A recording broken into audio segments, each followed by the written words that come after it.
नई दिल्ली का पोस एरिया वसंत कुंज, चौड़ी चौड़ी सड़कें, सड़कों के दोनों तरफ हरे भरे पेड़ों की कतार और उनके साथ बनी सुंदर आलीशान कोठियाँ।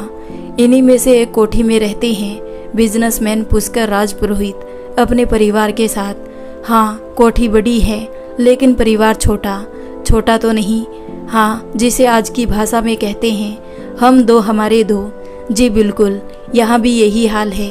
पुष्कर राज पुरोहित, उनकी पत्नी अंजलि और 2 बेटे, यही है उनका छोटा सा सुखी परिवार। अब सुखी है या नहीं, ये तो आने वाला समय ही बताएगा। आइए मिलते हैं घर की lucky beautiful lady, lucky charm Anjali से। जी हाँ, पुष्कर राज पुरोहित ने अपनी पत्नी अंजलि को इन्हीं उपाधियों से नवाजा है। उनका मानना है अंजलि उनके जीवन में उगता सूरज बनकर आई है। पुष्कर राज पुरोहित पहले एक IT कंपनी में नौकरी करते थे, लेकिन ये नौकरी उन्हें कभी रास नहीं आई। उनके ख्वाब ऊंचे थे कुछ अपना और बड़ा करने का, इसलिए नौकरी छोड़ उन्होंने छोटा मोटा बिजनेस शुरू कर दिया। 3 साल हाथ पैर मारने के बाद भी सफलता हाथ ना लगी। जमा पूंजी भी धीरे धीरे खत्म होती जा रही थी।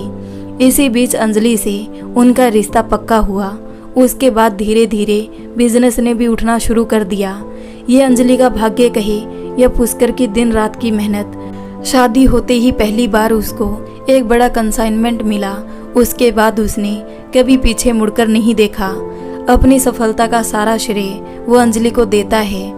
वैसे इसमें दो राहें नहीं कि अगर पति पत्नी में सामंजस्य, तालमेल और प्रेम की भावना हो तो वो घर स्वर्ग समान है। जहाँ पुष्कर अपने बिजनेस को बुलंदियों पर पहुँचाने में लगा था, वही अंजलि घर के बाहर भीतर की जिम्मेदारियों को संभालते हुए अपने बच्चों को एक बेहतरीन परवरिश और संस्कार दे रही थी। हाँ, इसके साथ साथ वो वक्त पड़ने पर पुष्कर को भी बिजनेस में सलाह मशविरा देती रहती थी। पुष्कर अपनी पत्नी का यूं ही दीवाना ना था।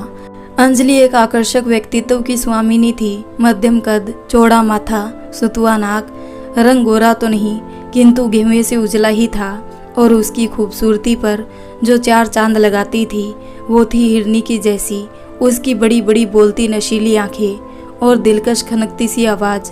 स्कूल से लेकर कॉलेज तक हर कोई उसका दीवाना रहा था। जो एक बार उसे देख ले मुड़कर वापस जरूर देखता। तो पुष्कर कैसे बच सकता था इस कामिनी के रूप जाल से। अंजलि जितनी सुंदर थी उतनी ही दिमाग से तेज। MBA करने के बाद उसने कुछ समय नौकरी भी की थी।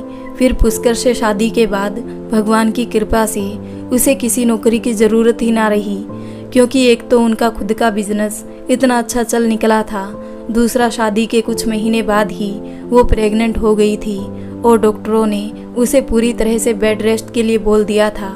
पुष्कर के साथ साथ वो भी किसी तरह का रिस्क नहीं लेना चाहती थी। शादी को 12 साल हो गए थे। आज वो एक सफल बिजनेसमैन की पत्नी और 2 प्यारे से बेटों की माँ है। इतना सुख वैभव देख कोई भी उसकी किस्मत पर रस कर सकता है, लेकिन भगवान ने संपूर्ण सुख तो शायद ही किसी की किस्मत में लिखा हो। धरती पर ऐसा कोई विरला ही इंसान होगा जिसके साथ कोई दुख या परेशानी ना हो। फिर अंजलि इससे इतर कैसे हो सकती थी। ऐसा ही एक दुख भगवान ने उसकी किस्मत में भी लिख दिया था। ये दुख कहो या घाव जो अंदर ही अंदर उसे खाए जा रहा था, लेकिन समय के साथ उसने अपनी किस्मत के साथ समझौता कर उसे स्वीकार कर लिया था। और अब तो उसने अपनी जिद और विश्वास से भगवान के फैसले को चुनौती देने की ठान ली थी। आज छुट्टी का दिन था। सभी देर तक सोए थे। अंजलि उठकर टेरेस गार्डन पर आ गई थी। ऊपर हल्की ठंडी हवा चल रही थी। मेड उसके लिए वही चाय व न्यूज़पेपर ले आई। अंजलि ने अभी चाय का पहला घूंट भरा ही था कि उसकी कजिन सिस्टर का फ़ोन आ गया। कुछ औपचारिक बातों के बाद उसकी बहन ने कहा, अंजलि, आज शाम को मेरे छोटे बेटे का जन्मदिन है। एक छोटी सी पार्टी रखी है तो तुम सबको आना है। पार्टी का नाम सुन अंजलि कुछ परेशान सी होते हुए बोली, अरे दीदी, आज इनकी तो एक बिजनेस मीटिंग है और बच्चों के एग्ज़ाम आने वाले हैं। आपको तो पता ही है ना, तो मुश्किल ही आना हो पाएगा। अंजलि, मैं तुम्हारा कोई बहाना नहीं सुनूंगी। मुझे सब पता है तू आने से मना क्यों कर रही है, लेकिन यूँ कब तक चलेगा। तू बड़ी हिम्मत वाली है, फिर लोगों की बातों को मन से क्यों लगाती है। और वैसे भी देखो ना, हमारे सारे रिश्तेदार तो गांव में रहते हैं, यहाँ हम दोनों ही बहनें हैं। अगर तुम नहीं आओगी तो पता है सब क्या क्या बातें बनाएंगे। कहते हैं कि अंजलि तो अब बिजनेसमैन की पत्नी है, हम जैसे छोटे लोगों के घर क्यों आएगी। लेकिन अंजलि, मुझे सब पता है, फिर भी मैं लोगों को कहने से नहीं रोक सकती। किस किस को जवाब दूं? प्लीज़ थोड़ी देर के लिए आ जाना। अपनी बहन की बात सुन अंजलि ने सहमति दे दी, लेकिन फ़ोन के बाद वो कुछ परेशान सी हो गई। इतनी देर में पुष्कर भी ऊपर आ गया। अंजलि की परेशानी जान वो भी उसे समझाते हुए बोला, हाँ अंजलि, सही तो कह रही है नीता दीदी, तुम्हें जाना चाहिए। आप जानते हो ना कि मैं क्यों मना कर रही हूँ। फिर भी अंजलि दुखी होते हुए बोली, अंजलि, हम इस तरह समाज से कटकर तो नहीं रह सकते, आना जाना तो पड़ेगा ना। लोग तो कुछ भी कहेंगे, और वैसे भी मेरी अंजलि कब से लोगों के कहने की परवाह करने लगी। पुष्कर उसके कंधे पर हाथ रखते हुए बोला, चलो चाय नाश्ता करने के बाद एक अच्छा सा गिफ्ट लेकर आते हैं। हो सका तो मैं भी चलूँगा शाम को तुम्हारे साथ। बहुत दिन हो गए दीदी और भाई साहब से मिले। पुष्कर की बातें सुन अंजलि ने हल्के से गर्दन हाँ में हिला दी। अंजलि और पुष्कर राज पुरोहित के 2 बेटे हैं। बड़ा बेटा विहान 11 साल का और छोटा विवान 8 साल का। शाम को बर्थडे पार्टी में जाने की बात सुन विवान ने कोई उत्साह नहीं दिखाया। मम्मी, आप और पापा चले जाना, मेरा मन नहीं कर रहा है। मन क्यों नहीं कर रहा है हमारे हीरो का? बेटा, आप नहीं गए तो मासी जी को बुरा लगेगा, और बच्चों की पार्टी में बच्चे ही ना जाए तो फिर बर्थडे पार्टी कैसी है?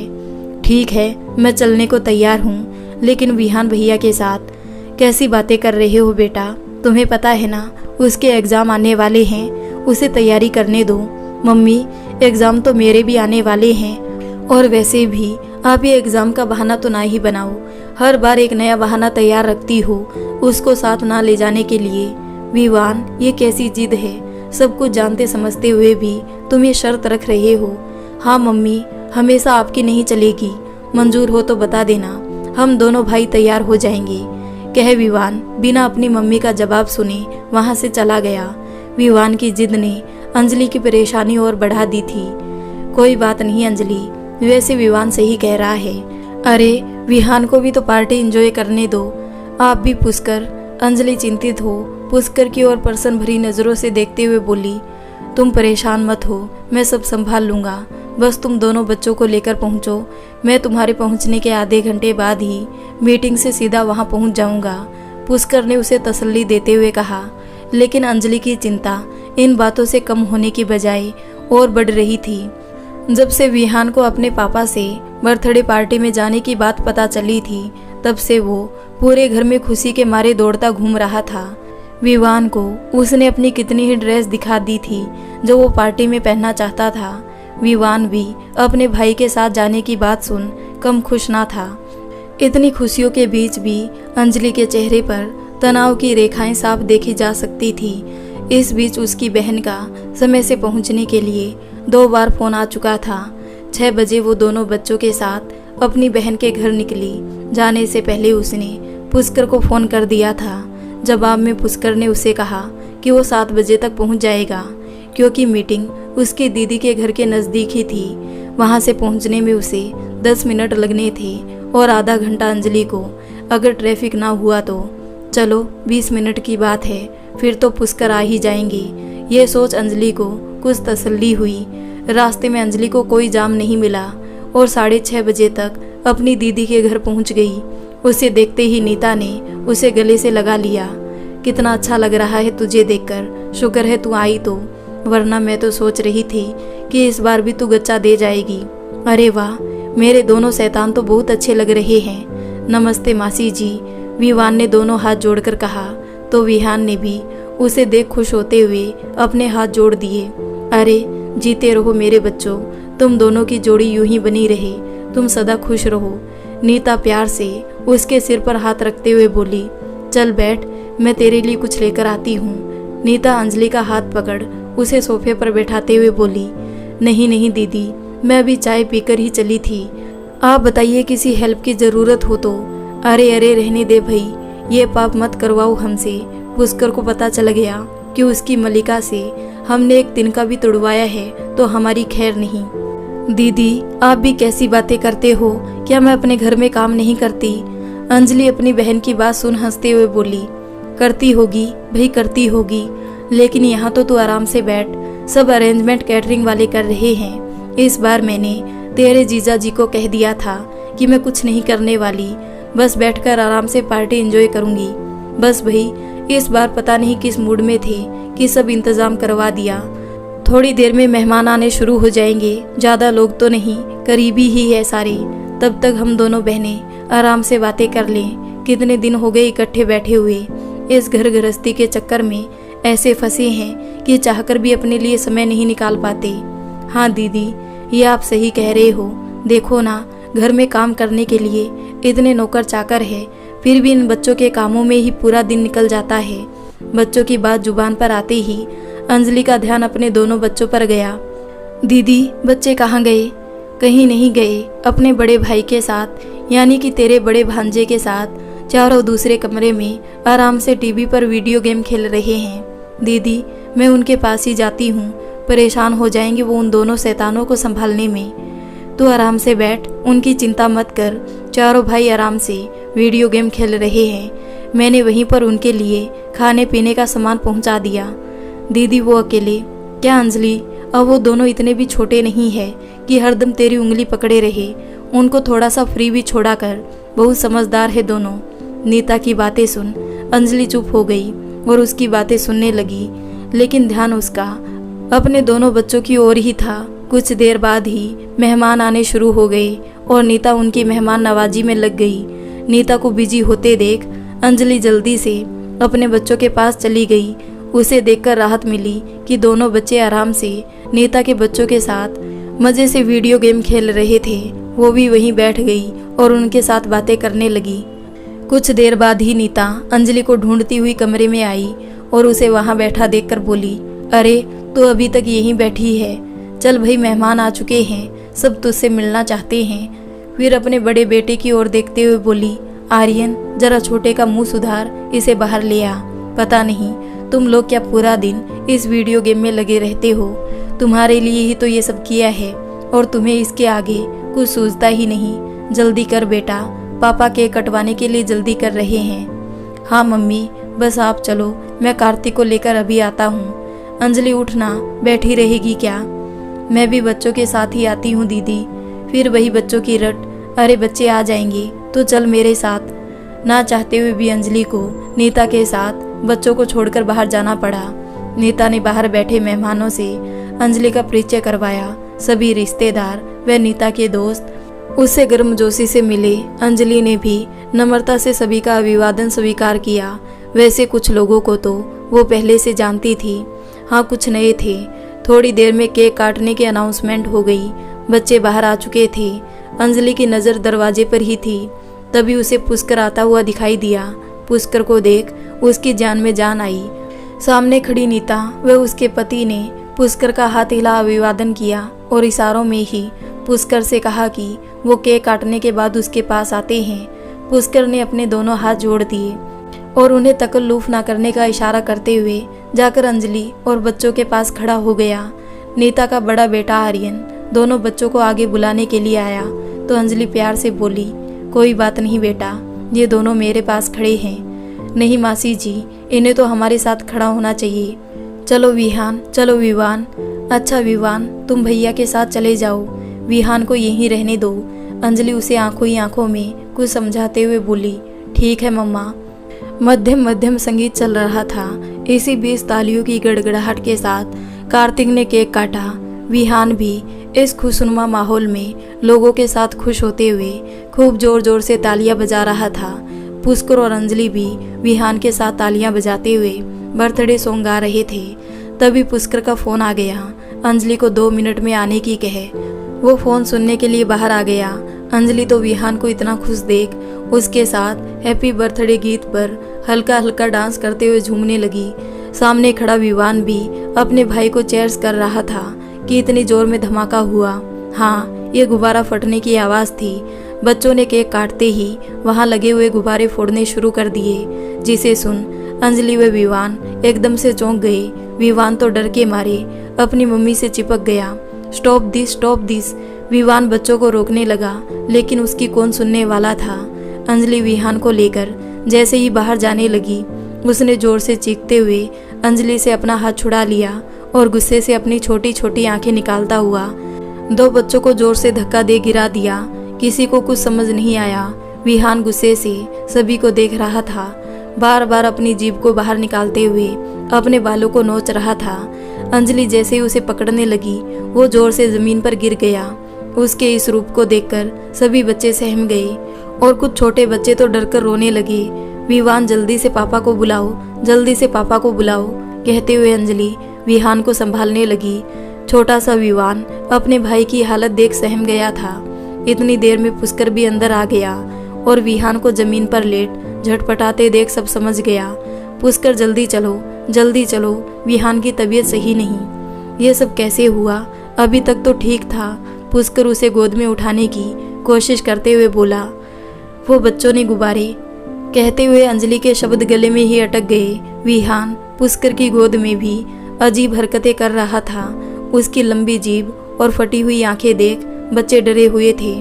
सॉरी अंजलि, वो बच्चों ने, नीता व उसका पति सफाई देते हुए बोला।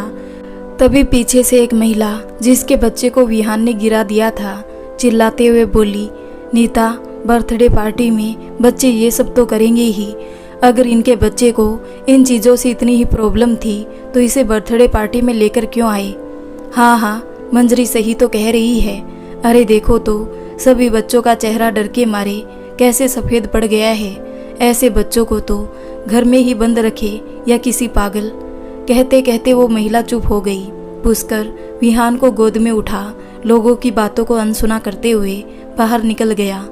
अंजलि भी उसके पीछे पीछे थी, लेकिन जाते हुए लोगों की आवाज़ें अभी भी सुनाई दे रही थी। बड़े लोग हैं तो क्या हुआ, दूसरों की पार्टी खराब करेंगे।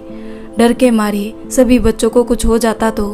नीता, तुम्हें तो सब पता था, फिर भी ऐसे बच्चे को कोई पार्टी में लेकर जाता है क्या? प्लीज़ आप सब चुप हो जाइए, ऐसी बातें ना करें। मेरी बहन वैसे ही परेशान है और आपकी बातें सुन उसके दिल पर क्या बीत रही होगी। लोगों की बातें अंजलि के सीने को तीर की तरह भेद रही थी। वो जल्दी से जल्दी अपने बेटे के साथ घर पहुंच जाना चाहती थी और कुछ देर बाद ही वो लोग अपने घर थे। रास्ते भर अंजलि, विहान व पुष्कर विहान को प्यार से समझाते रहे। उनकी बात सुन विहान को शांत हुआ। वो रोते हुए बोला, मम्मी, गुब्बारा, और फिर डरकर अंजलि की गोद में दुबक गया। अंजलि की गोद में लेटे लेटे उसे नींद आ गई। पुष्कर ने उसे अपनी गोद में उठा उसके कमरे में जाकर लेटा दिया। विहान भी अपने भाई के साथ ही लेट गया। पुष्कर अपने कमरे में आया तो अंजलि रो रही थी। पुष्कर उसके आंसू पोंछते हुए बोला, प्लीज अंजलि, लोगों की बातों को दिल पर मत लिया करो। लोगों का क्या है, वो तो कुछ भी कहेंगे, वो उसे जानते ही कितना है। तुम्हें तो पता है ना, हमारा विहान दुनिया का सबसे समझदार बच्चा है। बोलो, सही कह रहा हूँ ना मैं? अंजलि ने हाँ में सिर हिला दिया। पुष्कर, लोग इतने संग दिल कैसे हो सकते हैं? किसी की भावनाओं की उन्हें कोई कदर नहीं, एक पल नहीं लगाते। दूसरों की भावनाओं को ठेस पहुंचाने में माना मेरे बेटे में कमी है, लेकिन जो वहाँ खड़े थे वो तो सब सही थे। फिर भी ऐसी मानवीय बातें, इसलिए तो मैं ऐसी बेरहम दुनिया से अपने बेटे को दूर रखती हूँ। कहते हुए अंजलि फिर से सुबकने लगी। पुष्कर ने उसे कुर्सी पर बैठा पानी दिया।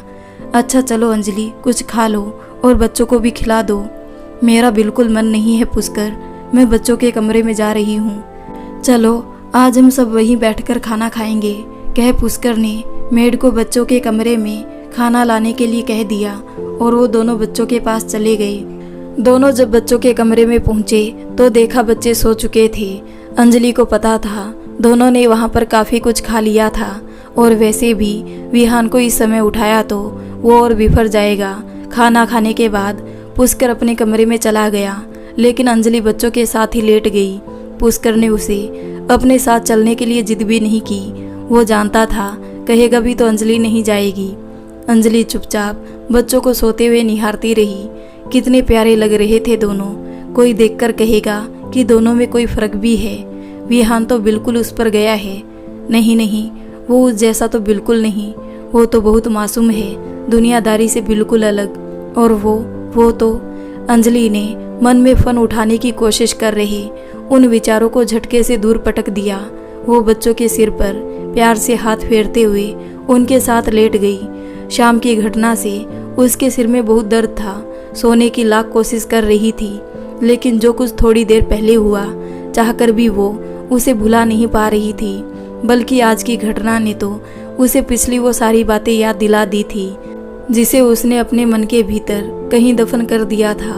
पागल, मंदबुद्धि, अरे उसे घर में क्यों रखा है? उसे तो पागल खाने भेज दो या जहाँ मंदबुद्धि बच्चे रहते हैं उनके साथ रखो। पर वो बच्चा तो नहीं, मानो उसमें बच्चे जितना दिमाग है, लेकिन है तो 25 साल का युवक। नहीं, मेरा भाई पागल नहीं, कैसे सागर चीखते हुए बोला था।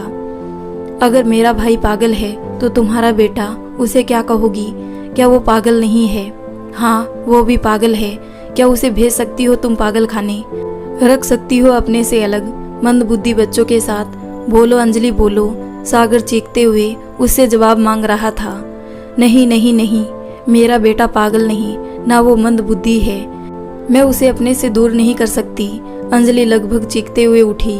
उसने अपने आसपास देखा, वहाँ कोई नहीं था। वो पसीने से तरबतर थी। ये सपना था। ओहो, हे भगवान, ये सपना था। उसने विहान की ओर देखा। विहान उसके पास ही सो रहा था। उसने विहान और विवान के माथे को चूम लिया। वो बिस्तर से उठ गई, एक गिलास पानी पिया और खिड़की के पास जाकर बैठ गई। आज की घटना और इस सपने ने उसकी पिछली यादों को ना चाहते हुए भी उसके समक्ष लाकर खड़ा कर दिया। सागर, हाँ यही तो नाम था उसका, जिसे वो दिलो जान से प्यार करती थी। और वो भी तो उसे क्या कम चाहता था। कॉलेज में साथ रहते हुए दोनों की दोस्ती प्यार में बदल गई, और प्यार भी इतना गहरा कि दोनों ने पूरी जिंदगी साथ रहने का एक दूसरे से वादा कर लिया था। अंजलि को पता था उसके घर वाले दकियानूसी नहीं, फिर भी इतना चाहेंगे कि लड़का पढ़ा लिखा व अच्छी नौकरी कर रहा हो। इसलिए दोनों ने जब तक वो अपने पैरों पर खड़ा ना हो जाए, अपने घर वालों को इस रिश्ते की भनक ना लगने दी। दोनों ने ही MBA किया था, और दोनों को ही MBA करते ही अलग अलग कंपनियों में अच्छी जॉब मिल गई। नौकरी लगने के कुछ महीने बाद ही अंजलि ने कहा, सागर, मेरे घर वाले मेरे रिश्ते की जल्दी कर रहे हैं। ऐसा ना हो कि तुम इंतज़ार करते रह जाओ और मेरी डोली कोई और ले जाए। ऐसे कैसे किसी और की होने देंगे तुम्हें? भाई इतने साल इंतज़ार किया है। मैं तो कब का तुम्हें अपनी दुल्हन बना चुका होता, लेकिन तुम्हारी ही शर्त थी कि अपने पैरों पर खड़ा हो जाऊं। चलो, हो गए हम अपने पैरों पर खड़े। अब तो बस चटमंगनी पट ब्याह। सागर अपने मजाकिया अंदाज में बोला था। ओ हो, इतना विश्वास है जनाब को, जैसे कि आप जाओगे और मेरे मम्मी पापा तुरंत मान जाएंगे। क्यों नहीं मानेंगे? क्या कमी है बंदे में? इतना टॉल हैंडसम लड़का चिराग लेकर ढूंढेंगे तो भी नहीं मिलेगा उन्हें। ओ हो, बड़ी गलतफहमी है तुम्हें अपने बारे में। कोई गलतफहमी नहीं मैडम, इसका जीता जागता सबूत तुम हो। और मेरी मम्मी तो कहती है मेरा बेटा आज अगर फिल्म में चला जाए तो खड़े खड़े सब हीरो ले लेंगे उसे।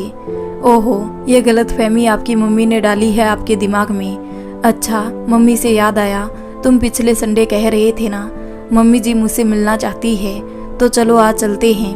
मैं भी तो चलकर देखूं अपनी होने वाली सासू माँ, देवर और ससुराल को। हाँ चलो यार, मम्मी तो कब से तुमसे मिलना चाह रही है, देखकर तुम्हें खुश हो जाएगी। और जो दिन उसकी ज़िंदगी का एक यादगार दिन बनने वाला था, उसकी बेवकूफ़ी की वजह से एक मनहूस दिन बनकर रह गया। क्या हो गया था उसे? कैसे वो इतनी खुदगर्ज हो गई थी? कहाँ मर गई थी उसकी सारी भावनाएं? सागर की मम्मी उसे देखकर कितनी खुश हुई थी, उसकी तारीफ करती और उसे आशीर्वाद देते नहीं थक रही थी। कितना कुछ बना डाला था उन्होंने उसके लिए इतने थोड़े समय में। सागर, तुम्हारा छोटा भाई लक्ष्य दिखाई नहीं दे रहा, मुझे उससे भी मिलना है। बहुत बातें सुनी है उसके बारे में तुमसे। अरे बेटा, वो अपने कमरे में कुछ ज़रूरी काम कर रहा है, अभी आ जाएगा। जब तक तुम खाओ पियो। बस मम्मी जी बहुत खा लिया, लक्ष्य भैया से मिल लूँ फिर चलती हूँ, वरना देर हो जाएगी। वो ये सब बातें कर ही रही थी कि सागर लक्ष्य को ले आया। अंजलि को लक्ष्य कुछ अजीब सा लगा, क्योंकि वो सामान्य नहीं दिख रहा था। चलते हुए भी उसकी चाल में एक लचक थी, सिर सामान्य से बड़ा और आंखें छोटी।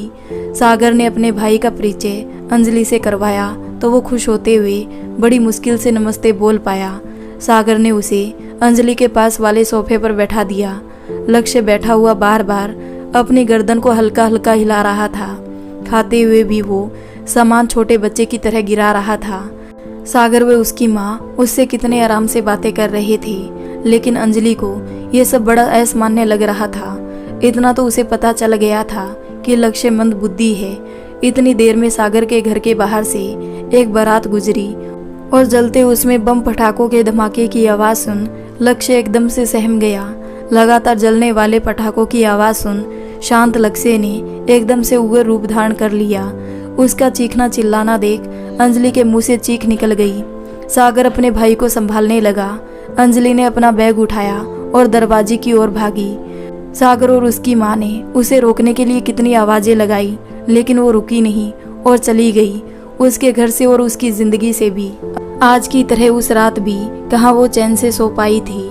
सारी रात विचारों का झंझावत उसे परेशान करता रहा। समझ नहीं आ रहा था क्या करे, दिल की सुने या दिमाग की। इसी ऊहापोह में पूरी रात आंखों में कट गई थी और आखिर में एक कठोर निर्णय लेने के बाद वो बिना सोए सुबह जल्दी ही उठ बैठी थी। जैसे कि हर रोज उसके पहुंचने से पहले ही सागर उसके इंतजार में खड़ा मिलता था। आज भी उसे खड़ा पाया। सागर ने उसे देखते ही अपने रोज के अंदाज में गर्मजोशी से गुड मॉर्निंग विश किया, लेकिन वो उसकी ओर बिना देखे रूखा सा जवाब दे अपने कैबिन में चली गई। सागर को कुछ अजीब तो लगा, लेकिन उसने इस ओर ज्यादा ध्यान नहीं दिया। लंच से पहले एक दो बार और अंजलि उससे टकराई, लेकिन हर बार उसने अंजलि दोबारा खुद को इग्नोर करते ही पाया। लंच के समय सागर उसके कैबिन में आया और बोला, क्या बात है, आज तुम्हारी तबीयत सही नहीं है क्या? सुबह से देख रहा हूँ कि तुम मुझसे कुछ उखड़ी उखड़ी सी हो। नहीं, ऐसा तो कुछ नहीं, और तबीयत सही है मेरी। फिर ये बेरुखी क्यों डियर? क्या हमसे कोई खता हुई? सागर अपने उसी मजाकिया अंदाज में बोला। सागर, तुम हर बात को मजाक में कैसे ले सकते हो? कभी तो सीरियस हुआ करो। लो जी, हो गए सीरियस। अब जल्दी से अपनी उदासी का कारण बताओ। तुम मुझसे यूँ मुँह फुलाए अच्छी नहीं लगती। सागर, तुमने मुझे कभी बताया नहीं कि तुम्हारे भाई को कोई प्रॉब्लम है। प्रॉब्लम? मेरे भाई को तो कोई प्रॉब्लम नहीं, फिर क्या बताता? सही कह रहे हो, उसे देखकर तो लग नहीं रहा था कि वो नॉर्मल है।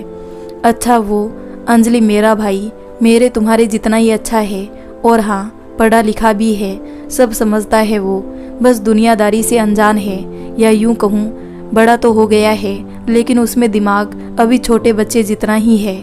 और हाँ, जैसे हर इंसान को किसी ना किसी चीज़ से डर लगता है, तो बस मेरे भाई को तेज आवाज़ से डर लगता है, इसलिए हम उसे इन चीज़ों से दूर रखते हैं। इसमें छुपाने और बताने जैसी कोई विशेष नहीं लगी मुझे, और कभी जिक्र भी नहीं हुआ इन बातों का, इसलिए नहीं बताया। सागर, तुम अपने भाई की कमी को छुपा रहे हो। वो हमारे तुम्हारे जैसा नहीं है। उसकी हरकतें नॉर्मल इंसानों जैसी नहीं, बल्कि पागलों जैसी हरकतें कर रहा था वो। अंजलि, कैसी बातें कर रही हो तुम? मैंने बताया ना तुम्हें, वो तेज आवाज़ से डरता है। हाँ, हमारे तुम्हारे जितना दिमाग नहीं, मंद बुद्धि है वो, लेकिन मंद बुद्धि पागल नहीं होते।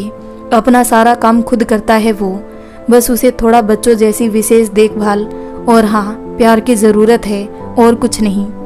यह सब तुम इसलिए कह रहे हो क्योंकि वो तुम्हारा भाई है, वरना कोई भी उसे देखकर। अंजलि, क्या हो गया है तुम्हें? कैसी बातें कर रही हो तुम? सागर लगभग चीखते हुए बोला। दोनों के बीच कुछ देर चुप्पी छाई रही। फिर अपने आप को थोड़ा सा सहज करते हुए सागर अंजलि का हाथ थामते हुए बोला, अच्छा छोड़ो इन बातों को। मम्मी और मैं परसों संडे को तुम्हारे मम्मी पापा से तुम्हारा हाथ मांगने आ रहे हैं। सागर, ये रिश्ता आगे बढ़ाने से पहले तुम्हें मेरी एक शर्त माननी होगी। कौन सी शर्त? और ये शर्त की बात कहाँ से आ गई अंजलि? आज से पहले तो तुमने भी मुझे बहुत कुछ नहीं बताया था सागर। मैं तुमसे शादी करने के लिए तैयार हूँ, लेकिन शादी के बाद उस घर में तुम्हारे भाई के साथ रहने के लिए नहीं। मतलब क्या है तुम्हारा? वहाँ नहीं रहोगी तो कहाँ? कहीं भी। हम दोनों अच्छा कमाते हैं, अपनी कमाई से 1-2 साल में घर खरीद लेंगे। मुझे मम्मी जी से कोई प्रॉब्लम नहीं है, वो हमारे साथ रह सकती है, लेकिन मैं तुम्हारे भाई के साथ कभी नहीं। कैसी बातें कर रही है अंजलि? क्या दिक्कत है तुम्हें उससे? तुम उसे जानती ही कितना हो, कुछ पलों की मुलाकात में तुमने उसके प्रति अपने मन में इतनी गलतफहमी पाल ली। बहुत अच्छा है मेरा भाई, भोला भाला एक छोटे बच्चे की तरह।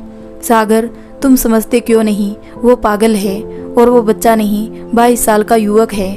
उसकी भी कुछ फीलिंग्स होगी, तुम्हें पता है। ऐसा इंसान अकेले में। आगे तुम खुद समझदार हो। अगर तुम्हें मेरी शर्त मंजूर हो तो परसों अपनी मम्मी के साथ आ सकते हो, वरना। वाह अंजलि वाह, मुझे नहीं पता था तुम इतनी स्वार्थी व संगदिल हो, जिसके दिल में मेरे लिए तो जगह है लेकिन मेरे परिवार के लिए नहीं। लेकिन मैं इतना खुदगर्ज नहीं कि तुम्हारे स्वार्थी प्यार के लिए अपनी माँ के निस्वार्थ प्रेम को भूल जाऊं कि यहाँ तक पहुँचने के लिए उसने कितनी कुर्बानियाँ दी। नहीं, कभी नहीं। मेरी माँ और मेरा भाई मेरी जिम्मेदारी है। अगर तुम मुझे चाहती हो तो तुम्हें मेरे साथ साथ उन्हें भी स्वीकार करना होगा। तुम अभी गुस्से में हो, आराम से इस बारे में सोच लो। ऐसा ना हो कि जल्दबाजी में लिए गए निर्णय के कारण तुम्हें उम्र भर पछतावा रहे। सागर, मैंने जल्दबाजी में नहीं, बहुत सोच समझकर ये फैसला लिया है। अगर तुम्हें मुझसे ज़्यादा अपने परिवार की परवाह है तो मुझे भी तुमसे रिश्ता रखने में कोई दिलचस्पी नहीं। हाँ, अगर तुम्हारा इरादा बदले तो मुझे बता देना। वैसे मैं और मेरे घर वाले ज़्यादा दिन इंतज़ार नहीं करेंगे। अपना कठोर फैसला सुना अंजलि कैबिन से बाहर निकल गई। सागर वहीं जड़बत बैठा रह गया। उसे यकीन नहीं हो रहा था ये उसकी वही अंजलि थी जो कभी उसके साथ जीने मरने और हर सुख दुख में साथ निभाने की कस्में खाती थी। आज उसे यूं अकेला छोड़ बिना उसकी भावनाओं को समझे आगे बढ़ गई। फिर भी सागर को आस थी कि शायद अंजलि को अपनी गलती का एहसास हो जाए, लेकिन ऐसा कुछ नहीं हुआ। 10 दिन हो गए थे दोनों को एक दूसरे से बातचीत किए। दोनों ही अपने अपने फैसले पर अड़िग थे। सागर के मुरझाए चेहरे को देख जब उसकी माँ को सारी बातों का पता चला तब वो सागर के लाख मना करने के बाद भी अंजलि से अकेले में मिलने गई। अंजलि को आज भी याद है कैसे सागर की माँ उसे अपनी ममता का वास्ता दे रही थी। उसके सामने झोली फैलाकर अपने बेटे की खुशियों के लिए आंसू बहाते हुए गिड़गिड़ा रही थी। लेकिन वो तो अपनी खूबसूरती और पूर्णता के मद में चूर थी। उस समय उसे उसके आंसू व माँ की ममता की कीमत समझ नहीं आ रही थी। सागर की माँ की आंखों के आंसू सूख गए, लेकिन वो नहीं पिघली। चलते हुए बस उसने हाथ जोड़ इतना ही कहा था, बेटा, भगवान तुझे इस दोहराए पर खड़ा ना करे जहाँ एक तरफ दुनियादारी हो और एक तरफ माँ की ममता। कभी अगर ऐसा हुआ तो तुझे पता चलेगा दुनियादारी पर माँ की ममता भारी पड़ती है। कह वो रोती हुई वहाँ से चली गई थी। एक माँ का दिल दुखाया था मैंने, उसकी ममता का मोल नहीं समझा। अपने दम में इतना चूर थी कि खुद के आगे मुझे हर कोई बोना नजर आने लगा था। लेकिन कहते हैं ना, ईश्वर की लाठी में आवाज़ नहीं होती। हे भगवान, मेरे कर्मों की सज़ा मेरे बेटे को मिली, लेकिन क्यों? कसूरवार तो मैं थी, फिर उस मासूम को सज़ा क्यों? सोचते सोचते अंजलि का पूरा चेहरा आंसू से भर गया। सागर को अंजलि की वापसी की जो थोड़ी बहुत उम्मीद थी, उस दिन के बाद वो भी ख़त्म हो गई। दोनों के रास्ते बिल्कुल अलग, साथ काम करते हुए दो अजनबी थे वो अब। और कुछ 1-2 महीने बाद ही पुष्कर ने अंजलि को एक शादी समारोह में देखा और उसकी सुंदरता पर अपना दिल गवा बैठा। उसने बिना समय गवाए अपने परिजनों के साथ अंजलि के लिए अपने रिश्ते का पैगाम भेजा, जिसे अंजलि व उसके घर वालों ने सहर्ष स्वीकार कर लिया। ना करने की कोई गुंजाइश भी तो नहीं थी। अच्छा खाता पीता परिवार, नौकरी के साथ साथ वो बिजनेस भी कर रहा था और देखने में भी अच्छा खासा। हाँ, सागर के आगे कहीं नहीं ठहरता था। ये बात अंजलि पहली ही मुलाकात में जान गई थी, लेकिन उसे ये पता था रंग रूप से ज़्यादा आज के समय में पैसे की अहमियत है, जिसमें पुष्कर राजपुरोहित का पलड़ा भारी था। और सबसे बड़ी बात, पुष्कर भी उस पर ऐसे ही फिदा था जैसे सागर, और वो दीवानगी आज तक बरकरार है। अंजलि ने अपनी सगाई की मिठाई ऑफिस में बांटी। सागर को तो अब भी विश्वास नहीं हो रहा था कि उसके इतने सालों की मोहब्बत को अंजलि ने इतनी जल्दी भुला दिया। उसे ये भी पता चल गया था कि 2 महीने बाद ही उसकी शादी भी है। इस बीच सागर ने वहाँ से नौकरी छोड़ दी। अंजलि को इन बातों से कोई फर्क नहीं पड़ रहा था, बल्कि उसे तो अच्छा ही लगा कि अब उसका सामना सागर से नहीं होगा। जल्दी शादी कर वो दिल्ली आ गई। स्वर्ग से सुंदर घर और उससे कहीं ज़्यादा प्यार करने वाला पति जो मुंह से निकलने से पहले ही उसकी हर फरमाइश पूरी करने को तैयार रहता था। इस सुख और वैभव की तो उसने कभी सपने में भी कल्पना नहीं की थी। सागर उसके लिए एक अतीत का पन्ना था जिसे उसने अपनी जिंदगी की किताब से कब का फाड़कर फेंक दिया था। अपने वर्तमान और उसके सुख और ऐशो आराम से बहुत खुश थी वो, लेकिन ये खुशी ज़्यादा दिनों तक कहाँ टिक पाई। शादी के कुछ महीनों बाद ही वो प्रेग्नेंट हो गई। प्रेगनेंसी के दौरान उसके साथ कुछ ना कुछ दिक्कतें लगी ही रहती थी। डॉक्टरों ने उसे पूरी तरह से बेड रेस्ट बोल दिया था। हर महीने उसे चेकअप के लिए जाना पड़ता। डॉक्टर से इतना तो पता चल गया था कि उसकी डिलीवरी में कुछ कॉम्प्लिकेशंस है, लेकिन इतना ये नहीं पता था उसे। अभी उसे 7वां महीना ही लगा था, लेकिन इस दौरान उसका ब्लड प्रेशर काफ़ी हाई रहने लगा और एक दिन तो ब्लड प्रेशर इतना बढ़ गया कि वो बेहोश हो गई। जल्दी से उसे हॉस्पिटल में एडमिट करवाया गया। वहाँ पर काफ़ी मशक्क़त के बाद भी जब बीपी कंट्रोल में नहीं आया तो ना चाहते हुए भी डॉक्टरों को 7वें महीने में ही उसकी सिजेरियन डिलीवरी करनी पड़ी, वरना माँ और बच्चे दोनों की ही जान को खतरा था। होश में आने के बाद अंजलि ने अपने आसपास नज़र दौड़ाई। उसे बच्चा दिखाई नहीं दिया। वो घबराती हुई पास खड़ी नर्स से बोली, मेरा बच्चा कहाँ है? कॉन्ग्रेचुलेसन मिसेज राज पुरोहित, आपने एक बेबी बॉय को जन्म दिया है। क्योंकि आपका बच्चा प्रीमेच्योर है, इसलिए उसे अलग से नर्सरी में रखा गया है। सुनकर अंजलि ने राहत की सांस ली, फिर कुछ सोचते हुए बोली, मेरा बेटा ठीक है ना? क्या मैं उसे देख सकती हूँ? डॉक्टरों की निगरानी में है वो अभी। हाँ, मिल जरूर सकते हो, लेकिन अभी नहीं। अभी तो आप ही काफ़ी कमज़ोर हो। इतनी देर में पुष्कर अंदर आ गया। अंजलि को होश में आया देखकर प्यार से उसके गालों पर हाथ रखते हुए बोला, कैसी हो अंजलि? मैं ठीक हूँ। हमारा बेटा कैसा है? आपने देखा? कैसा लगता है वो देखने में? किस पर गया है? वो भी अच्छा है, बिल्कुल तुम्हारे जैसा। पुष्कर अपने चेहरे के भाव छुपा चेहरे पर मुस्कान बिखेरते हुए बोला, पुष्कर, मुझे उसके पास ले चलो ना। डॉक्टर से बात करो, मैं अपने बेटे को देखना चाहती हूँ। अंजलि बच्चों की तरह हट करते हुए बोली। तभी एक नर्स थोड़ा हड़बड़ाते हुए कमरे में आई और पुष्कर को बुलाकर ले गई। नर्स की हड़बड़ाहट देख अंजलि का दिल बैठ गया। बुरे बुरे ख्याल उसके मन में आने लगे। वो उठकर जाना चाहती थी, लेकिन ऑपरेशन की वजह से वो हिल भी नहीं पा रही थी। अपनी लाचारी पर उसके आंसू निकल आए। उसके बाद भी कमरे में डॉक्टर व नर्स उसका चेकअप करने व दवाई देने आए, लेकिन सभी उसकी बातों का गोल गोल जवाब देकर चलते बने। अब तो अंजलि को लगने लगा था कि जरूर कोई ना कोई बात तो है जो सब उससे छुपा रहे हैं। क्या बात है पुष्कर? 2 दिन से देख रही हूँ, ना तुम मेरी बातों का सही जवाब देते हो, ना डॉक्टर। मुझे मेरे बच्चे से मिलने भी नहीं दिया जा रहा। आखिर क्यों? तुम सब क्या छुपा रहे हो मुझसे? हमारा बच्चा है भी। कहते हुए अंजलि फूट फूट कर रोने लगी। अंजलि, संभालो अपने आप को, सब सही है। बस तुम्हारी हालत देखकर तुम्हें कोई टेंशन नहीं देना चाह रहा था। अच्छा, तुम अपने बेटे से मिलना चाहती हो, चलो, लेकिन तुम उसे दूर से ही देख सकती हो। लेकिन क्यों? माँ हूँ मैं उसकी। मुझे अपनी गोद में लेने और छाती से लगाने का पूरा अधिकार है उसे। हाँ अंजलि, तुमसे कोई तुम्हारा अधिकार नहीं छीन रहा, बल्कि ये सब हमारे बेटे की बेहतरी के लिए ही है। समय से पहले आया है वो, इसलिए उसे खास देखभाल की ज़रूरत है। इन्फेक्शन का खतरा है, इसलिए उसे किसी को मिलने नहीं दिया जा रहा। हम सब उसे गोद में खिलाएंगे और घर लेकर जाएंगे, लेकिन उसके लिए हमें थोड़ा इंतज़ार करना पड़ेगा। पुष्कर से सारी बात सुन अंजलि ने आंसू पोंछते हुए हाँ में सिर हिला दिया। अपने बेटे को उसने बाहर से ही देखा। वाकई में ही बहुत कमज़ोर था वो, लेकिन कितना प्यारा, बिल्कुल रुई के फोहे की तरह। अंजलि का मन किया कि दौड़कर उसे अपनी बाहों में उठाकर चूम ले, लेकिन उसने अपनी ममता को अपने बेटे की बेहतरी के लिए मन में ही दबा लिया। 10 दिन बाद उसे तो हॉस्पिटल से छुट्टी मिल गई, लेकिन उसके बेटे को नहीं। पुष्कर सुबह शाम अपने बेटे से मिलने जाता। अस्पताल से लौटते ही वो उसके सामने उत्सुकता से सवालों की झड़ी लगा देती और उस पर वो बस हाँ हूँ में जवाब देता। उसके चेहरे पर कोई भाव ना रहते। धीरे धीरे अंजलि को लगने लगा था कि हो ना हो पुष्कर उससे कुछ छुपा रहा है। फोन पर भी तो डॉक्टर से बात करते हुए कैसे परेशान हो जाया करता है। अंजलि ने कितनी बार उससे पूछने की कोशिश की, लेकिन हर बार वो सब कुछ सही है का बहाना बनाकर टाल जाता। और आखिर वो दिन भी आ गया जब उसे उसके सारे सवालों के जवाब मिल गए, जिसकी उसने कभी उम्मीद भी ना की थी।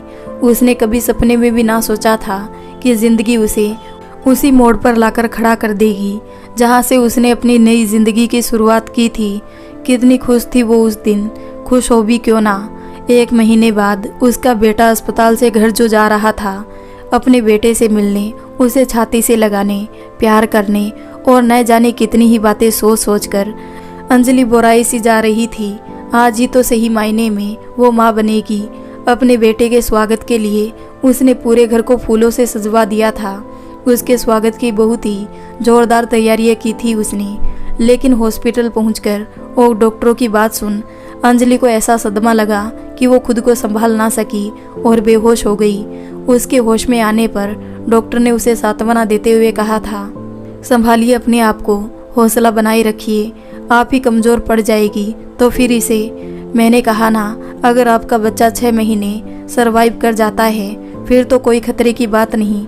लेकिन हाँ, जैसे कि हमने पहले ही आपको बताया कि जन्म से पहले और प्रीमेच्योर होने के कारण काफ़ी कॉम्प्लिकेटेड केस था ये। हमने अपनी तरफ से पूरी कोशिश की, लेकिन अंजलि में और सुनने की ताकत ना बची थी।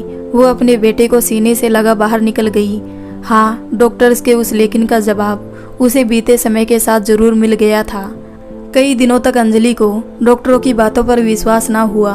कितना प्यारा, कितना सुंदर बच्चा, भला क्या कमी हो सकती है इसमें। जरूर डॉक्टर्स को कोई गलत फहमी हुई होगी। नहीं, गलत डॉक्टर नहीं, वो थी। वैसे भी एक माँ के लिए उसका बच्चा हमेशा ही दुनिया का सबसे अच्छा और प्यारा बच्चा रहा है, चाहे उसमें लाखों कमी हो। फिर ये तो उसके किए कर्मों की सजा पाने के लिए ही दुनिया में आया है। सोचते सोचते अक्सर अंजलि फूट फूट कर रोने लग जाती। वो चाहकर भी पुष्कर को अपनी पिछली बातें नहीं बता पा रही थी। पता नहीं वो उसे किस रूप में ले।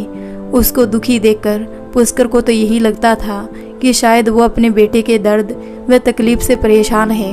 पुष्कर हमेशा उसे तसल्ली देते हुए कहता, अंजलि, कुछ नहीं होगा हमारे बेटे को, देखना ये हमेशा हमारे साथ रहेगा, हमारा साया बनकर। मैं अच्छे से अच्छे डॉक्टर से इसका इलाज करवाऊंगा, कोई कसर बाकी नहीं रखूंगा अपने बेटे के इलाज कराने में। और सच में पुष्कर ने अपने बेटे के इलाज में कोई कमी ना छोड़ी। जहाँ कहीं उन्हें बेहतर इलाज की संभावना दिखी वहीं लेकर दौड़े। उसके साथ साथ दोनों ने हर मंदिर, मस्जिद, गुरुद्वारे में अपने बेटे की सलामती के लिए झोली फैला फैलाकर ईश्वर से प्रार्थना की। जहाँ दोनों इतनी नन्ही सी जान को इतनी सी उम्र में इतने दर्द से गुजरता देख पीड़ा से तड़फ रहे थे, वही सबसे ज़्यादा उन्हें लोगों का उनके बेटे के प्रति असंवेदनशील रवैया दुखी करता। पुष्कर के सामने तो कोई कुछ ना कहता।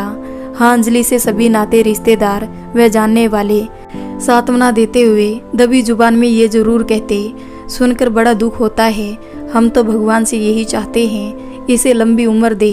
लेकिन अंजलि ये सही भी हो गया तो ये तो क्या जहरीला बाण अंजलि के सीने में तीर की तरह चुभ जाता।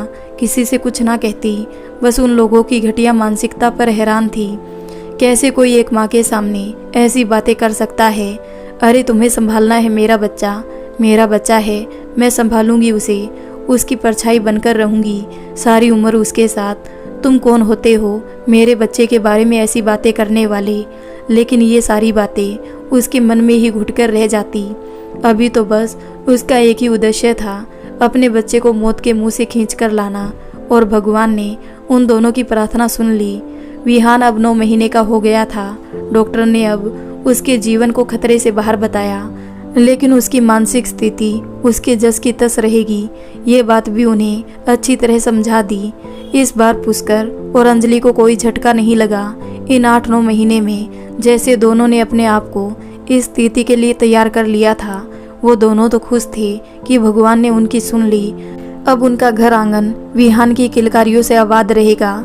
लेकिन ऐसा कुछ नहीं हुआ। विहान तो अक्सर सोता ही रहता था, दूसरे बच्चों की तरह भूख लगने पर रोता भी नहीं और हंसना। उसकी मुस्कान देखने के लिए तो पुष्कर और अंजलि तरस गए थे। वो बस शांति से लेटा ही रहता। अंजलि समय देखकर उसे दूध पिला देती। बच्चों की तरह भूख लगने पर रोना चिल्लाना ये तो उसने सीखा ही नहीं था। या यूं कहें कि था भी तो दूसरों से अलग। धीरे धीरे विहान 2 साल का हो गया था, चलना सीख गया था वो, लेकिन अब भी लेटा या बैठा रहता। अंजलि ने उसके लिए कितनी ही तरह के खिलौने लाकर दिए, लेकिन वो उनकी तरफ देखता भी ना था। बातों को सुनकर कोई हाव भाव ना दिखाता, हमेशा शांति रहता था। पुष्कर तो पूरा दिन ऑफिस में रहता और शाम को आकर थोड़ी बहुत देर विहान को गोद में ले लेता। काम के चलते विहान की तरफ से उसका ध्यान थोड़ा हट गया था, या कहीं उसने स्थिति को स्वीकार कर अपने को व्यस्त कर लिया था। लेकिन अंजलि, उसकी तो पूरी दुनिया विहान के इर्द गिर्द ही सिमट कर रह गई थी, और विहान अपने में अंजलि का कितना मन करता कि वो उसकी गोद में खेले, उसके गले लगे, रूठे और वो उसे मनाए, दूसरे बच्चों की तरह जिद करे। लेकिन नहीं, अंजलि कितना सोचती कि पुष्कर से इन बातों का जिक्र कर उसे परेशान ना करे, लेकिन करे भी तो किससे। अक्सर वो उसके सामने इन बातों को लेकर परेशान हो जाती और रोने लगती। एक दिन ऐसी ही बात पर अंजलि को परेशान देखकर उसे समझाते हुए पुष्कर बोला, तुम्हें सब कुछ पता है, फिर भी इसे स्वीकार क्यों नहीं करती?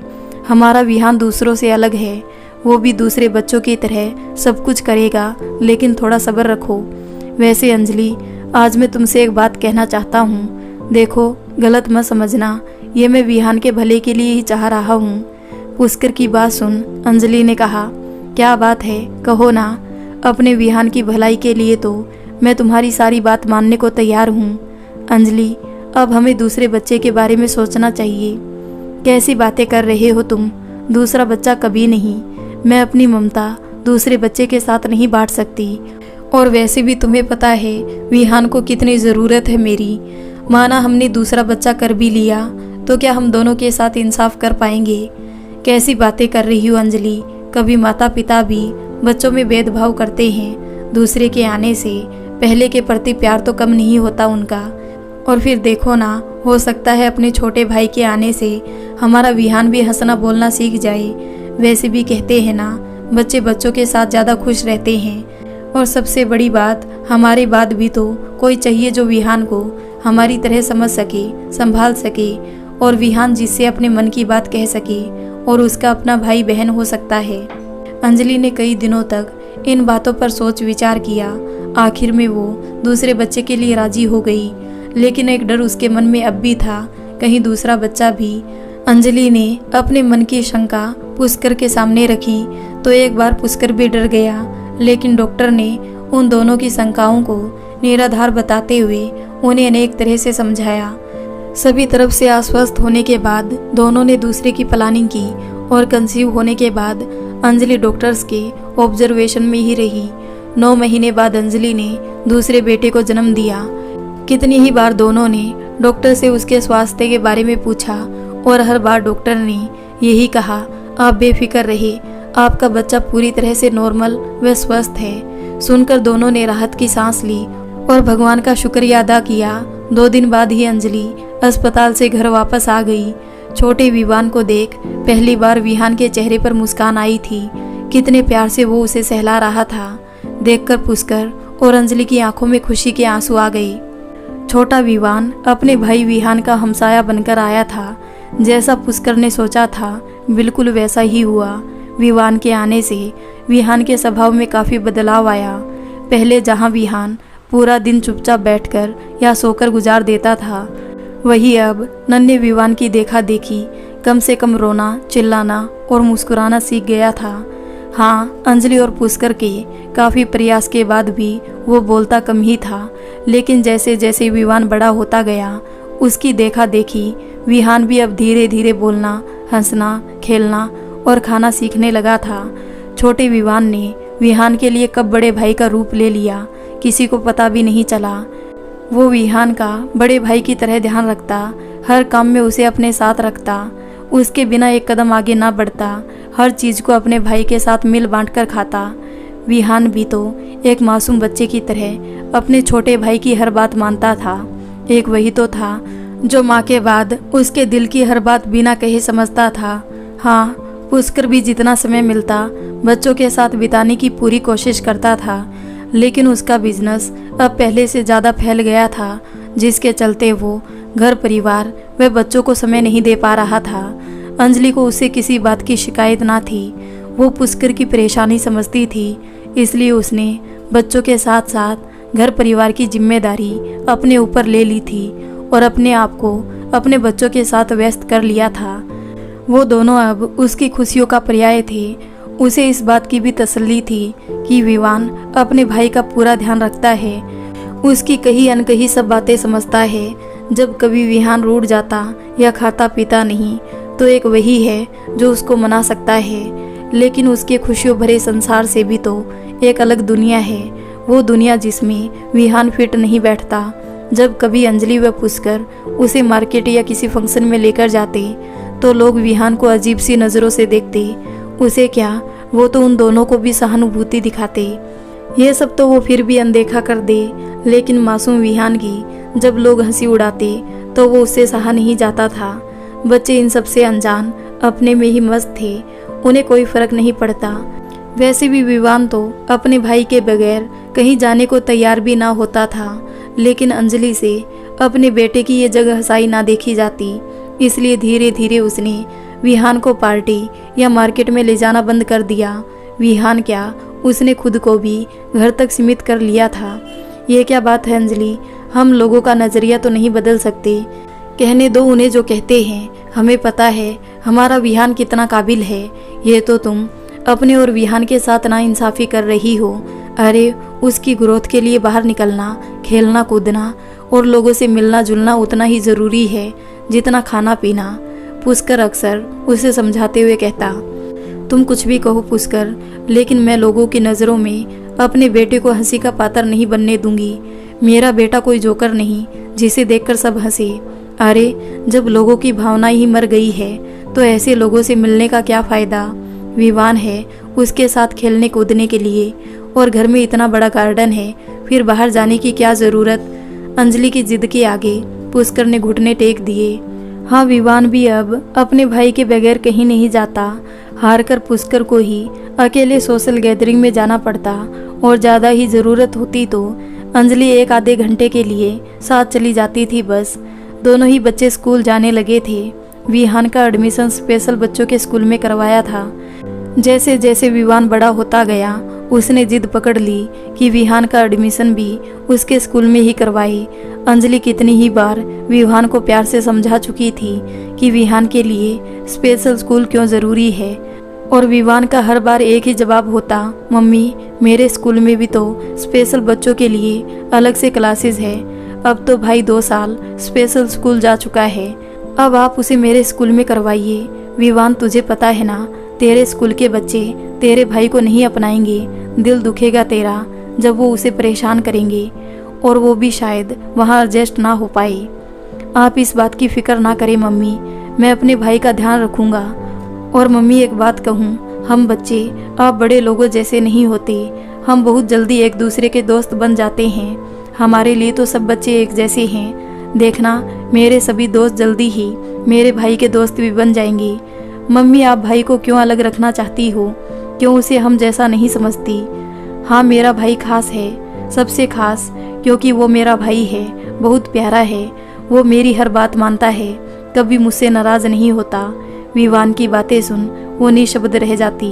अंजलि ने जब पुष्कर को ये सब बातें बताई तो पुष्कर ने भी सहमति जताते हुए कहा, हाँ अंजलि सही तो कह रहा है वो, घुलने मिलने दो उसे सबसे।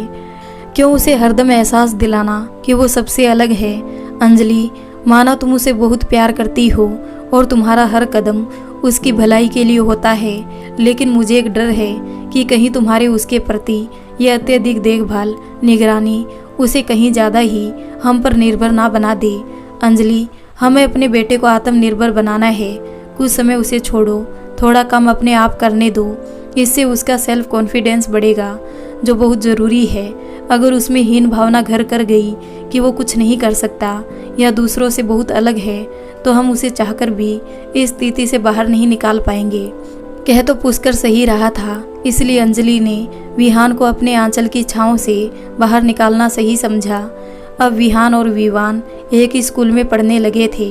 विवान के सभी दोस्तों ने कुछ ही दिनों में विहान से दोस्ती कर ली। उनके लिए विहान अलग नहीं, उनके जैसा ही था। ये भेदभाव और उनके प्रति हीन मानसिकता हम बड़ों के घटिया दिमाग की उपज है, वरना बच्चों की दुनिया में तो सब बराबर है। वैसे अगर उसका बेटा इस अलग दुनिया का हिस्सा ना होता तो वो भी तो ऐसी ही सोच रखती थी इनके लिए। ये विचार उसे अक्सर आत्मग्लानि से भर देते थे। विवान के साथ स्कूल जाने से विहान का सेल्फ कॉन्फिडेंस बढ़ने लगा था। शायद उसे भी एहसास होने लगा था कि वो अलग दुनिया में नहीं रहता, बल्कि स्कूल में आकर वो समांतर दुनिया में शामिल हो चुका था। अंजलि विहान में आए बदलाव देख खुश थी। पहले जहाँ वो हल्की सी भी तेज आवाज़ से डर जाता था, अब वो डर पूरी तरह से तो नहीं, धीरे धीरे कम होने लगा था। सबका प्रयास रहता कि विहान के सामने ऊंची आवाज़ में ना बोले या कोई शोर शराबा ना हो।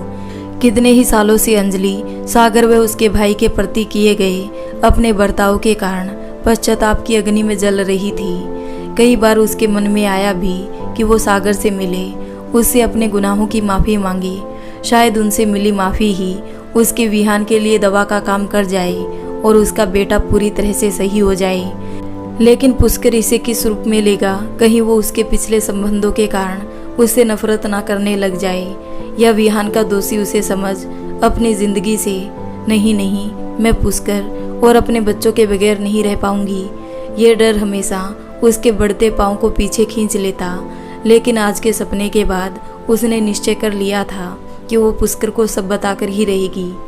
अंजलि उठो, चाय पी लो। जैसे ही पुष्कर की आवाज़ अंजलि के कानों में पड़ी, वो हड़बड़ाकर उठ बैठी। उसने बाहर फैली धूप को देख घड़ी पर नज़र दौड़ाई।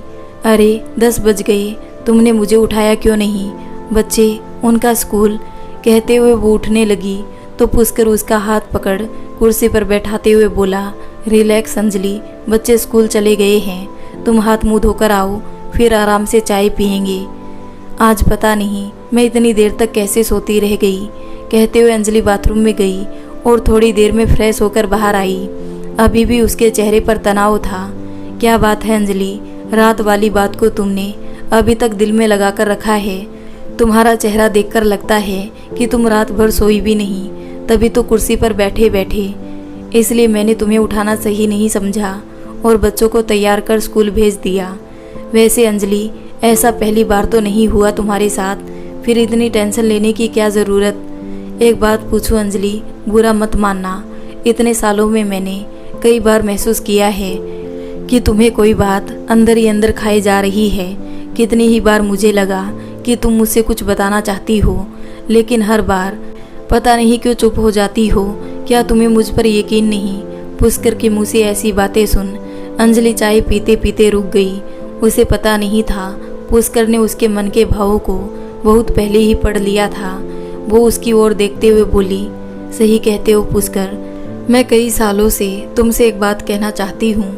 हाँ, डरती थी तुम इसे किस रूप में लोगे, तुम्हें खोने से। कहीं तुम सच्चाई जानने के बाद मुझे छोड़ ना दो। कहते हुए अंजलि फूट फूट कर रोने लगी। पुष्कर उसके कंधे पर प्यार से हाथ रखते हुए बोला, अंजलि, क्या इतने सालों में तुमने मुझे इतना ही जाना? तुम्हें मुझ पर भरोसा नहीं? अंजलि, तुम्हारी परेशानी मेरी है, हम दोनों सुख दुख के साथी हैं। अंजलि प्लीज़ बताओ क्या बात है? पुष्कर के प्यार भरे बोल के आगे अंजलि अपने आप को रोक ना पाई और उसने सागर और अपने संबंध के बारे में उसे सब कुछ बता दिया, साथ ही रिश्ते टूटने का कारण भी। सुनकर पुष्कर शांत कुर्सी पर बैठ गया और काफ़ी देर तक कुछ ना बोला। पुष्कर की ये चुप्पी अंजलि को अंदर से डरा रही थी। पुष्कर, बस मुझे इसी बात का डर था, मैं तुम्हें खोना नहीं चाहती थी। प्लीज़ पुष्कर कुछ बोलो, वरना मैं। अंजलि की बात सुन पुष्कर ने कहा, अंजलि, सागर के साथ तुम्हारा पहले क्या रिश्ता था, इससे मुझे कोई फ़र्क नहीं पड़ता, क्योंकि इन 12 सालों में मुझे एक बार भी नहीं लगा कि तुमने मुझे धोखा दिया है। अरे तुम तो मुझसे ज़्यादा प्यार करती हो, और किसी से प्यार करना कोई गुनाह तो नहीं। और फिर मेरी अंजलि तो है ही इतनी प्यारी कि कोई एक नज़र में ही अपना दिल गवा बैठे। हम भी तो उनमें से एक हैं। मैं तो शुक्रगुजार हूँ सागर का, वरना वो तुम्हारा हाथ थाम लेता तो मुझे इतनी प्यारी, सुंदर, भोली भाली सी अंजलि कभी मिल ही नहीं पाती। पुष्कर हंसते हुए माहौल को हल्का करते हुए बोला, पुष्कर, शायद तुमने मेरी बातों को ध्यान से नहीं सुना। सागर और मेरा रिश्ता टूटने का कारण मेरा वो स्वार्थ था। तुम्हारी अंजलि इतनी भोली भाली नहीं। अरे भोली होती तो मैं लक्ष्य के लिए वो सब ना कहती, एक माँ की ममता का तिरस्कार ना करती। पुष्कर जाने अनजाने में मुझसे जो पाप हुआ है, मुझे लगता है हमारा विहान मेरी उसी करने की सज़ा भोग रहा है। इस सब की दोषी मैं हूँ पुष्कर, हाँ तुम्हारी भी, मेरे कारण ये सब हुआ है। कहते कहते अंजलि का गला रूंध गया, वो फिर से सुबकने लगी। इस बार पुष्कर उसके पास ही बैठ गया और उसके सिर को अपने कंधे पर रख उसे तसल्ली देते हुए बोला, अंजलि तुमसे जो कुछ हुआ वो अनजाने में हुआ और तुमने अपनी उस एक गलती की खुद को बहुत सज़ा दे ली। इतने पश्चाताप के बाद तो भगवान भी बड़े से बड़ा गुनाह माफ़ कर देता है, और वो तो तुम्हारी एक नादानी थी। हाँ, और इस बात को दिल से निकाल दो कि विहान तुम्हारे कर्मों की सज़ा भोग रहा है। नहीं अंजलि, कोई माँ अपने बच्चे का सपने में भी बुरा नहीं चाह सकती। मुझे तो लगता है विहान भगवान की दी सबसे बड़ी सौगात है हमारे लिए। और देखो ना, भगवान ने तुम्हें उसकी माँ के रूप में चुना, क्योंकि उन्हें पता था कि तुम ही उनके दिए उपहार की अच्छी तरह देखभाल कर सकती हो।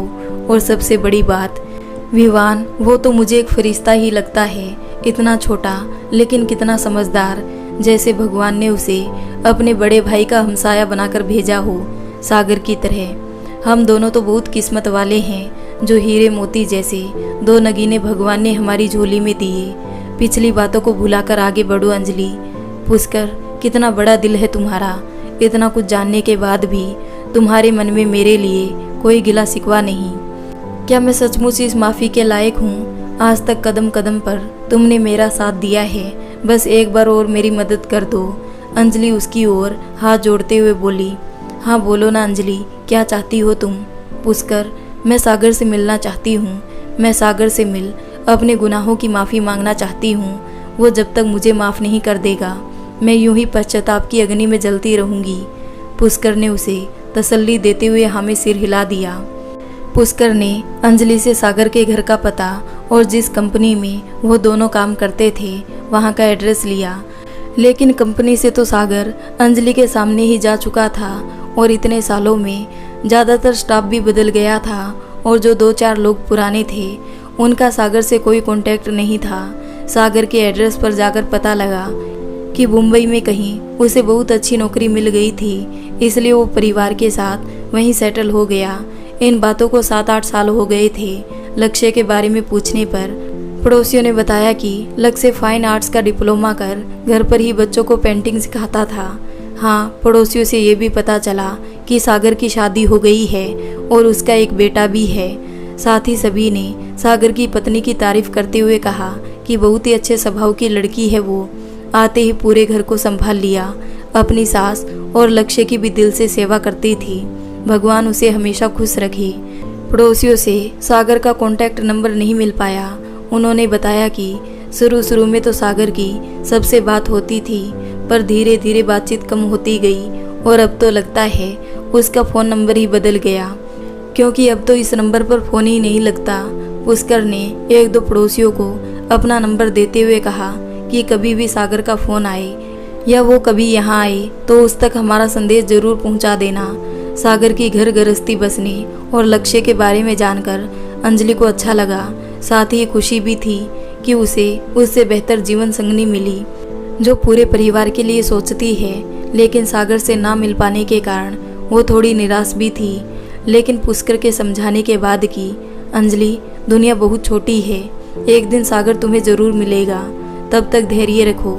वैसे अंजलि, मैं सोच रहा हूँ क्यों ना हम ऐसा कुछ करें कि सागर को तुमसे कोई शिकायत ही ना रहे। मतलब मैं समझी नहीं। पुष्कर, तुम कहना क्या चाहते हो? अंजलि, हमारे समाज में शारीरिक व मानसिक रूप से कमज़ोर दिव्यांग लोगों के लिए एक भ्रांति फैली हुई है कि अपनी छोटी छोटी क्षमताओं के कारण वो दूसरों पर निर्भर है या उनमें सामान्य व्यक्ति जैसी प्रतिभा नहीं। लोग ज्ञान के अभाव में मंद बुद्धि को विक्षिप्त समझते हैं। इसी भ्रांति का शिकार तुम भी बनी थी, जबकि दोनों में जमीन आसमान का अंतर है। हमें लोगों को इस बारे में जागरूक करना है, लोगों को उनकी प्रतिभाओं से अवगत करवाएं। इन्हें इसी समाज का हिस्सा बनाना है। लोग इन्हें तिरस्कार या सहानुभूति से नहीं, हमारे तुम्हारे जैसे ही सामान्य जन के रूप में स्वीकार करें और इनके अंदर छुपी प्रतिभाओं को प्रोत्साहित कर इन्हें भी आगे आने का मौका दे। तुम सही कह रहे हो पुष्कर, विहान के कारण मेरी आंखें खुल गई और अब हमें समाज की नज़रों पर पड़ा पर्दा हटाना है और मैं इसमें थोड़ा भी सफल होती हूँ तो ये सागर, लक्ष्य और उसकी माँ के लिए मेरे सच्चे दिल से माफ़ी होगी। उसके बाद पुष्कर और अंजलि ने मिलकर मंदबुद्धि और दिव्यांग बच्चों की एक संस्था को गोद लिया। वहाँ के बच्चों से जुड़ी हर छोटी बड़ी ज़रूरतों का पूरा ध्यान रखते। साथ ही दोनों हर सप्ताह अपने बच्चों के साथ वहाँ जाते और उन बच्चों के साथ अपना वक्त बिताते। वहाँ चल रही गतिविधियों में बढ़ चढ़कर हिस्सा ले उन बच्चों का मनोबल बढ़ाते। साथ ही साथ दोनों ने सोशल नेटवर्किंग साइट के जरिए भी इस संबंध में जागरूकता संबंधी मुहिम शुरू की। अनेक ऐसी संस्थाएं जो पहले से इस संबंध में कार्य कर रही थी, उनसे मिलकर भी दोनों अपना अपेक्षाकृत योगदान देने लगे, जिसका सुखद आंशिक परिणाम भी धीरे धीरे मिलने लगा था। दोनों को पता था समाज की मानसिकता एक दिन, महीने या कुछ सालों में बदलने वाली नहीं, लेकिन इतना विश्वास था कि बदलाव आएगा ज़रूर। और यही परिवर्तन लाना उन दोनों के साथ साथ विहान और विवान के जीवन का उद्देश्य बन गया था। तो दोस्तों, आपको ये कहानी कैसी लगी? अगर अच्छी लगी हो तो वीडियो को लाइक कर दें, हमारे चैनल को सब्सक्राइब कर लें।